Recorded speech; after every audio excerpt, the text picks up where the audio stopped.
বন্ধুরা, আজকে আমি মিরপুরে গিয়ে সেখানে অনেকক্ষণ ঘুরেছি।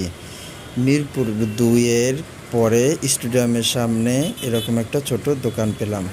সেখানে আমি দেখতে পেলাম ছোট ছোট এরকম পুরি এবং পাশে ছোট ছোট পেঁয়াজু।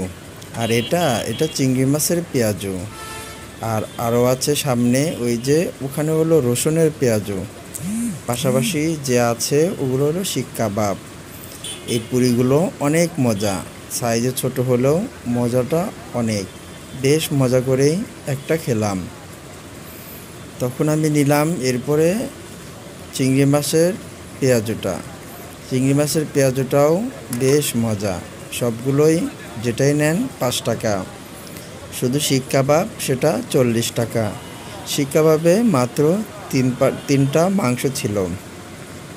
3টা মাংসের দাম 40 টাকা, তাই আর ওটা খেলাম না।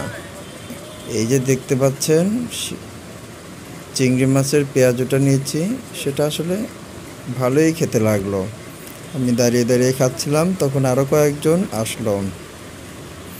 তারা বাটিতে সস নিয়ে তারপরে সেটার সাথে লাগিয়ে লাগিয়ে খেলো। আমি চিংড়ি মাছের বড়াটা খেলাম, সেটা তেমন স্বাদ পেলাম না। মনে হলো অনেক দিন আগে বেটে রেখেছে। এরপরে নিলাম নর্মাল দোকানের পেঁয়াজুগুলোর মতো পেঁয়াজু, অর্থাৎ পেঁয়াজ দিয়ে বানানো পেঁয়াজু। এটা মশমশা ছিল এবং মাত্রই একটু আগেই চুলা থেকে নামিয়েছে, তবে এটা কিছুটা ভালোই লাগলো। এরপরে নিলাম রসুনের পেঁয়াজু, সেটাও ভালোই লাগতো।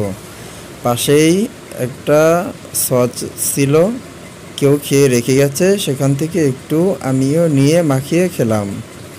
তো মিরপুরে আরও দোকান ছিল, সেগুলোতেও ঘুরেছি। সামনে আসবে, সাবস্ক্রাইব করে দিও।